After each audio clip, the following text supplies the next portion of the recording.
Hello. Welcome to a reading from the Bible of Exodus chapter 1. These are the names of the sons of Israel who went to Egypt with Jacob, each with his family: Reuben, Simeon, Levi, and Judah; Issachar, Zebulun, and Benjamin; Dan and Naphtali; Gad and Asher. The descendants of Jacob numbered 70 in all. Joseph was already in Egypt. Now Joseph and all his brothers and all that generation died, but the Israelites were exceedingly fruitful. They multiplied greatly, increased in numbers, and became so numerous the land was filled with them. Then a new king, to whom Joseph meant nothing, came to power in Egypt.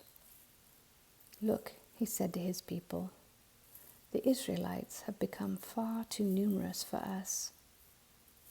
Come, we must deal shrewdly with them, or they will become even more numerous and, if war breaks out, will join our enemies, fight against us, and leave the country."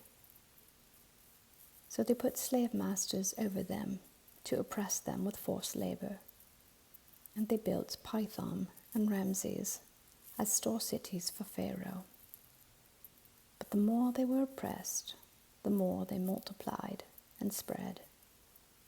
So the Egyptians came to dread the Israelites and worked them ruthlessly.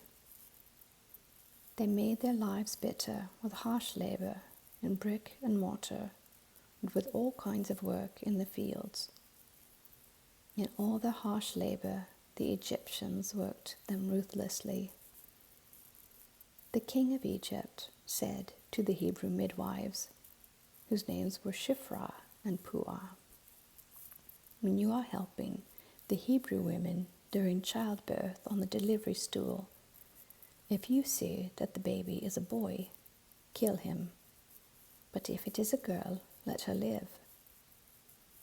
The midwives, however, feared God and did not do what the king of Egypt had told them to do. They let the boys live. Then the king of Egypt summoned the midwives and asked them, "Why have you done this? Why have you let the boys live?"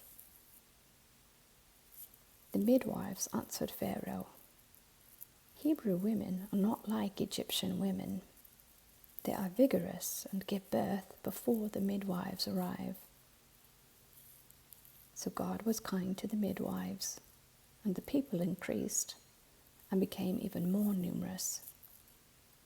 And because the midwives feared God, he gave them families of their own.